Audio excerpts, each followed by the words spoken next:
Hello everyone, welcome to success with Rai academy. 14 सितंबर 2021 के दैनिक जागरण के राष्ट्रीय संस्करण को आज के इस वीडियो में हम डिस्कस करेंगे। तो चलिए वीडियो को शुरू करते हैं। सबसे पहली न्यूज़ है कि अफगानों के साथ पहले की तरह ही अब भी है भारत। ये स्टेटमेंट दिया है विदेश मंत्री एस जयशंकर ने। आपको पता होगा कि भारत हमेशा से ही अफगानिस्तान की मदद करता रहा है, चाहे वो अफगानिस्तान में कई तरीके के प्रोजेक्ट हो, पावर प्रोजेक्ट हो, डैम प्रोजेक्ट हो या फिर जितनी भी सड़कें बनाना, ये सब भारत अफगानिस्तान के लिए सहयोगी के तौर पर कर रहा था। जो अब योजनाएं इस समय बंद पड़ी हुई हैं, लेकिन तब भी भारत ने अफगानिस्तान के नागरिकों को भरोसा दिलाया है कि वह उनके साथ तत्परता के साथ खड़ा है। अफगानिस्तान में सत्ता बदलने के साथ ही वहां के हालात भी पूरी तरह से बदल गए हैं, लेकिन भारत ने साफ कहा है कि जिस तरह से वह पहले अफगानों के हितों के लिए काम करता था, वैसे ही अब भी उनकी मदद के लिए तत्पर है। भारत ने दुनिया के दूसरे देशों से भी अपील की है कि वे भी इस मुसीबत की घड़ी में अफगानिस्तान के नागरिकों की मदद के लिए आगे आएंगे। अफगानिस्तान की मानवीय स्थिति पर सोमवार को संयुक्त राष्ट्र में उच्च स्तरीय बैठक को वीडियो कॉन्फ्रेंसिंग के जरिए संबोधित करते हुए विदेश मंत्री एस जयशंकर ने उक्त बातें कही हैं। उन्होंने यह भी कहा है कि अफगानिस्तान में मानवीय आधार पर मदद पहुंचाने में संयुक्त राष्ट्र को ही केंद्रीय भूमिका निभानी चाहिए। नेक्स्ट न्यूज है, पेगासस मामले पर नहीं देंगे विस्तृत हलफनामा। आपको पता होगा कि पेगासस जासूसी कांड काफ़ी हंगामेदार रहा था, तो एक पूरा मानसून सत्र जो है वो इसकी ही भेंट चढ़ गया था। पेगासस जासूसी कांड में केंद्र सरकार ने सुप्रीम कोर्ट में विस्तृत हलफनामा दाखिल करने से इनकार कर दिया है। सरकार ने कहा कि पेगासस या किसी अन्य सॉफ्टवेयर का इस्तेमाल हुआ है या नहीं, इसकी जानकारी हलफनामा में नहीं दी जा सकती है। राष्ट्रीय सुरक्षा को देखते हुए ऐसी जानकारी सार्वजनिक करना ठीक नहीं होगा। सुप्रीम कोर्ट ने सोमवार को फिर साफ किया कि कोर्ट राष्ट्रीय सुरक्षा को प्रभावित करने वाली कोई जानकारी हासिल करने में रुचि नहीं रखता है। कोर्ट के समक्ष याचिका दाखिल करने वालों ने निजता के अधिकार के हनन का आरोप लगाया है। कोर्ट सिर्फ यह जानना चाहता है कि क्या किसी स्पाईवेयर का प्रयोग किया गया है, और अगर किया गया है तो क्या कानून सम्मत तरीके से किया गया है। सरकार हलफनामा दाखिल करती तो कोर्ट को इसका स्पष्ट रुख पता चलता है।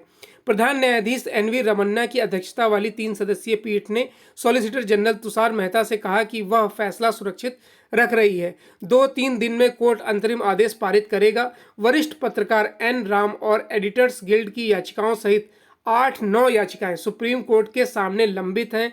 इसमें पेगासस जासूसी कांड की निष्पक्ष जांच कराए जाने की मांग की गई है। नेक्स्ट न्यूज कि न्याय क्षेत्र में बढ़ रहा राजभाषा का मान, फैसले के साथ बहस भी हिंदी में। देखिए, हिंदी दिवस के अवसर पर यह बोला गया है, न्यायिक क्षेत्र में यह हिंदी का नहीं राजभाषा का सम्मान है। भले ही अभी कम अदालतों में ऐसा हो, लेकिन हिंदी में बहस और हिंदी में फैसलों से इलाहाबाद उच्च न्यायालय की अलग पहचान बन रही है।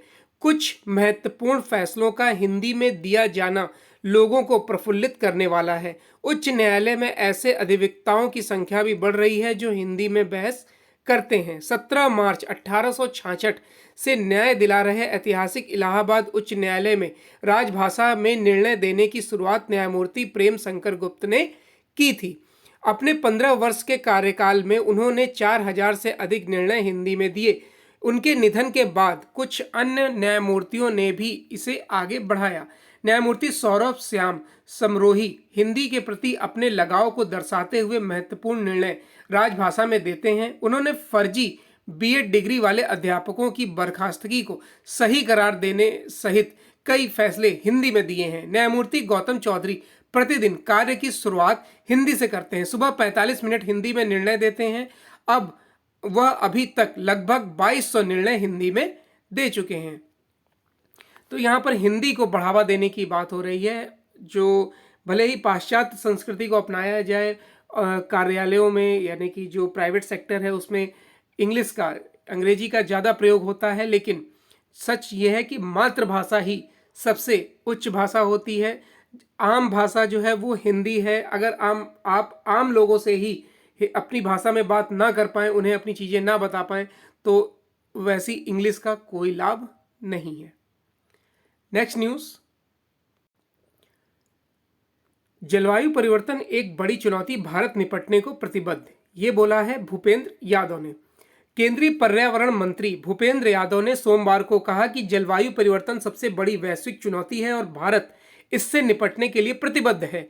भारत अमेरिका पर्यावरण स्वच्छ ऊर्जा एजेंडे 2030 के तहत जलवायु कार्यवाही एवं वित्तीय संग्रहण संवाद की शुरुआत करते हुए यादव ने कहा कि भारत जलवायु परिवर्तन से निपटने और कार्बन उत्सर्जन को कम करने की दिशा में सक्रिय रूप से काम कर रहा है। पर्यावरण के लिए अमेरिकी राष्ट्रपति के विशेष दूत जॉन एफ केरी इसकी शुरुआत के लिए रविवार को नई दिल्ली पहुंचे हैं।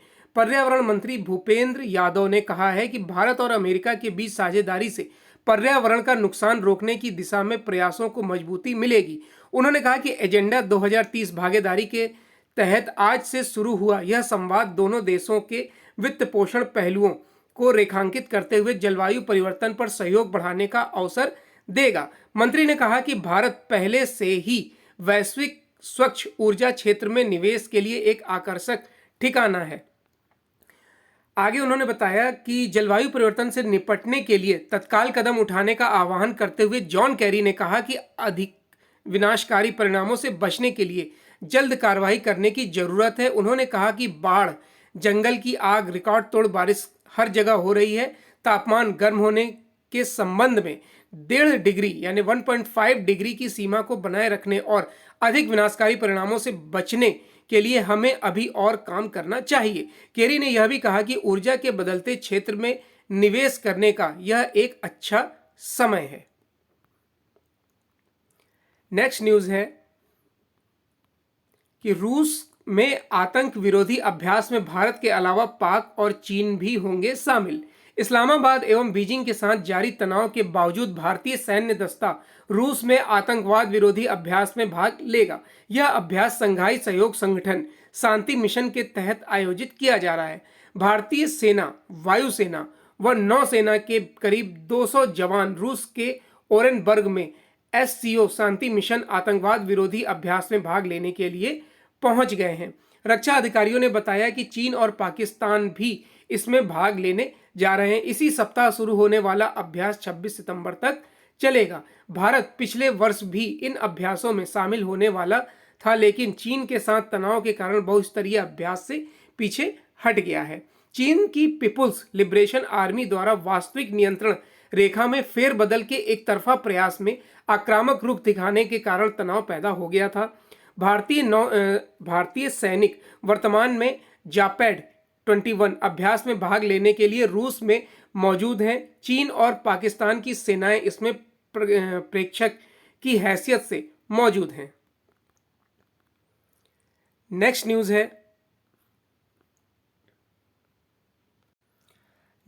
है कि संयुक्त राष्ट्र से अफगानिस्तान को 147 करोड़ रुपए की मदद।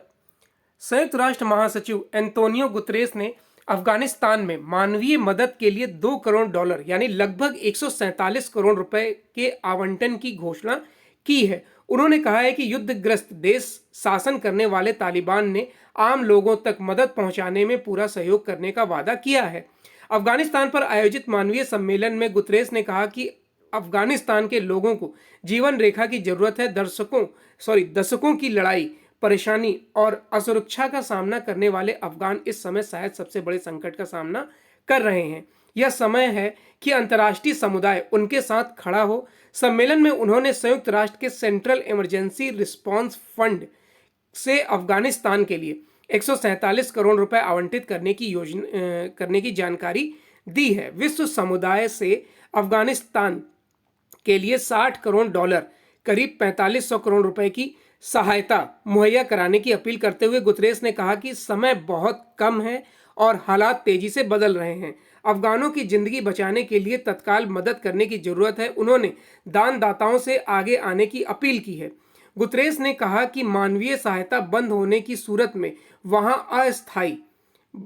अस्थिरता बढ़ेगी और माहौल और अधिक खराब होगा। मौजूदा सूखे के चलते वहां पर बड़े पैमाने पर लोगों की मौत होने की आशंका है। उन्होंने कहा कि करीब 1.1 करोड़ अफगानों को करीब 60 करोड़ डॉलर की सालाना मदद देनी होगी। इस बीच अमेरिका ने अफगानिस्तान को 6.4 करोड़ डॉलर और नॉर्वे को 1.1 करोड़ डॉलर की मदद देने का ऐलान किया है। चीन पिछले हफ्ते ही 3.1 करोड़ डॉलर लगभग 228 करोड़ रुपए की सहायता देने का ऐलान कर चुका है। इसके अलावा पाकिस्तान भी तालिबान सरकार की खुलकर मदद कर रहा है। चीन ने अंतर्राष्ट्रीय समुदाय से भी आर्थिक संकट से जूझ रहे अफगानिस्तान की आर्थिक मदद करने की अपील की है। साथ ही उसने तालिबान को भी अपने वादे पर कायम रहते हुए अफगानी जमीन से आतंकी संगठनों को सक्रिय नहीं होने देने को कहा है। नेक्स्ट न्यूज है कि तालिबान सरकार की पहली मुलाकात कतर के विदेश मंत्री से। अफगानिस्तान में तालिबान की अंतरिम सरकार बनने के बाद यहां के कार्यवाहक प्रधानमंत्री मुल्ला मोहम्मद हसन अंखुद की पहली औपचारिक मुलाकात कतर के विदेश मंत्री से हुई है।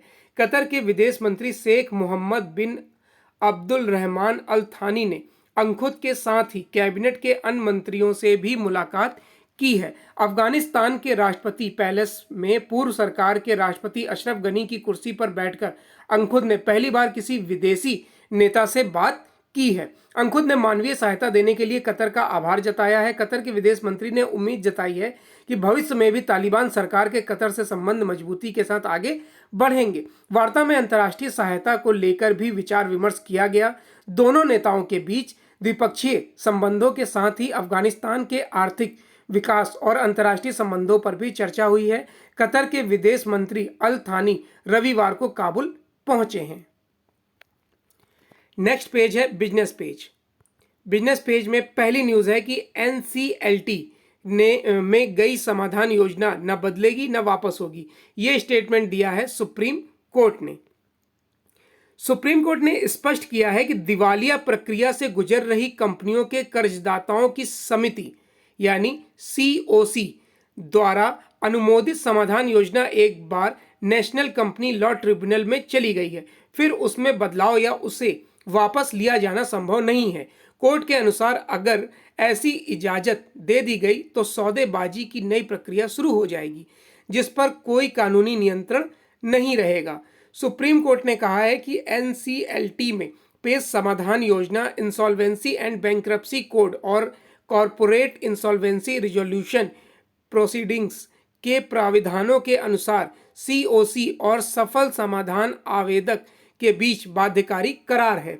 सुप्रीम कोर्ट की जस्टिस डी.वाई. चंद्रचूड़ और एम.आर. शाह की पीठ ने एंडकॉम मामले में सोमवार को आईबीसी की जरूरत, महत्व और मूल भावना पर 190 पेज के फैसले में विस्तार से प्रकाश डाला है। पीठ ने हाल ही में वित्त पर संसद की एक स्थायी समिति की रिपोर्ट के हवाले से कहा कि दिवालिया प्रक्रिया के 71% से अधिक मामले 180 दिनों से अधिक समय से एनसीएलटी में लंबित हैं। वह सीआईआरपी के मूल उद्देश्यों और समय सीमा से विचलन है। खुदरा महंगाई दर में राहत। सप्लाई चेन के दुरुस्त होने एवं सब्जी व अनाज के दाम कम होने से अगस्त महीने की खुदरा महंगाई दर गिरावट के साथ 5.30% रह गई है। इस वर्ष जुलाई में खुदरा महंगाई दर 5.59%। अगस्त में खाद्य वस्तुओं की महंगाई में गिरावट का असर सफल महंगाई दर में दिखा है। खाद्य वस्तुओं की महंगाई दर 3.11% रही, जबकि इस साल जुलाई में यह 3.96% थी। विशेषज्ञों का मानना है कि आने वाले महीने में खुदरा महंगाई दर में गिरावट का रुख रहेगा। इसमें चालू वित्त वर्ष में आरबीआई की तरफ से ब्याज दरों में बढ़ोतरी की कोई संभावना नहीं रह जाएगी। पिछले साल अगस्त में खुदरा महंगाई दर 6.69% थी तो खाद्य वस्तुओं की महंगाई दर 9.05% के स्तर पर थी। आंकड़ों के मुताबिक अगस्त में सब्जियों के दाम में पिछले वर्ष समान अवधि के मुकाबले 11.68% की गिरावट रही तो अनाज के खुदरा दाम में 1.42% की गिरावट दर्ज की गई थी। केवाईसी के नाम पर अनजान स्रोत को ना दे जानकारी, ये स्टेटमेंट दिया है आरबीआई ने। भारतीय रिजर्व बैंक ने लोगों को केवाईसी के नाम पर हो रहे फर्जीवाड़े से एक बार फिर सतर्क किया है। बैंक ने लोगों से कहा है कि वे किसी भी अनजान व्यक्ति या संस्था के साथ अपने बैंक अकाउंट या पासवर्ड जैसे संवेदनशील सूचनाएं कतई साझा न करें। बैंक के एक बयान के अनुसार उसे ऐसी कई शिकायतें मिली हैं जिसमें ग्राहक केवाईसी के नाम पर धोखाधड़ी का शिकार हुए हैं। वहीं केंद्रीय बैंक ने सभी बैंकों से भी कहा है कि अगर किसी अकाउंट की केवाईसी प्रक्रिया पूरी नहीं हुई है तो भी उससे लेन देन पर इस वर्ष 31 दिसंबर तक कोई रोक नहीं लगाई जाएगी। अगली न्यूज़ है, वित्त मंत्री ने बोला है कि सरकार और उद्योग के बीच विश्वास महत्वपूर्ण। वित्त मंत्री निर्मला सीतारमण ने कहा है कि अगर हमें कोरोना महामारी से पैदा हुए अवसरों का लाभ उठाना है तो सरकार और उद्योग के बीच विश्वास होना महत्वपूर्ण है। इस दौरान उन्होंने यह भी आश्वासन दिया है कि विकास वित्त संस्था DFI national bank for infrastructure financing and development जल्द ही काम करने लगेगा। उद्योग संगठन CII के सदस्यों को संबोधित करते हुए उन्होंने कहा कि सरकार द्वारा उठाए गए कदमों में यह भरोसा झलकता है। वित्त मंत्री ने कहा कि सरकार निजी क्षेत्र की मदद कर टियर 2 और टियर 3 शहरों सहित देश में स्वास्थ्य से जुड़े बुनियादी ढांचों को बेहतर बनाने का काम कर रही है। नेक्स्ट न्यूज़ पर आते हैं। देखिए, आज एडिटोरियल पेज पे जो 2 या 3 आर्टिकल हैं वो एग्ज़ाम के पॉइंट ऑफ व्यू से हमारे लिए इम्पॉर्टेंट नहीं है, क्योंकि इसमें कोई भी ऐसा डेटा नहीं है जिसे हम नोट करें, डिस्कस करें। देखिए, टीकाकरण अभियान जो क्रांतिकारी अभियान है, अब स्वास्थ्य मंत्री ने लिखा है तो ये अपनी सरकार की बड़ाइयों के बारे में बता रहे होंगे, किस तरीके से अब प्रतिदिन 80 लाख से ज़्यादा लोगों का टीकाकरण किया जा रहा है। तकरीबन एक दिन में 1 करोड़ भी ये आंकड़ा पहुंच रहा है। तो इस आर्टिकल को डिस्कस नहीं करेंगे। उसके बाद है एक साथ 2 मोर्चों पर लड़ती हिंदी किस तरीके से संघर्ष कर रही है अब अपने ही देश में, और किस तरीके से उसको और महत्व दिए जाने की आवश्यकता है, इसी पर लिखा गया है ये आर्टिकल। हालांकि इंपॉर्टेंट नहीं है, लेकिन आप चाहे तो इसे पढ़ सकते हैं, इसका स्क्रीनशॉट ले सकते हैं। नेक्स्ट पेज है स्पोर्ट्स पेज। स्पोर्ट्स पेज में एक न्यूज़ है हमारे लिए, और वो है पूर्व कप्तान रमीज राजा बने PCB अध्यक्ष। पाकिस्तान के पूर्व कप्तान रमीज राजा को सोमवार को सर्वसम्मति से पाकिस्तान क्रिकेट बोर्ड का नया अध्यक्ष चुन लिया गया है। वह एहसान मनी की जगह अगले 3 साल तक यह पद संभालेंगे। यह रमीज का PCB के साथ दूसरा कार्यकाल होगा। वह 2003 से 2004 तक बोर्ड के मुख्य कार्यकारी रह चुके हैं। बोर्ड की विशेष बैठक की अध्यक्षता PCB के चुनाव आयुक्त जस्टिस शेख अजमत सईद ने की थी। तो ये आज का 14 सितंबर 2021 का दैनिक जागरण का राष्ट्रीय संस्करण था। आई होप आपको वीडियो अच्छा लगा होगा। अगर वीडियो अच्छा लगा हो तो लाइक और शेयर कर दीजिएगा। वीडियो देखने के लिए धन्यवाद।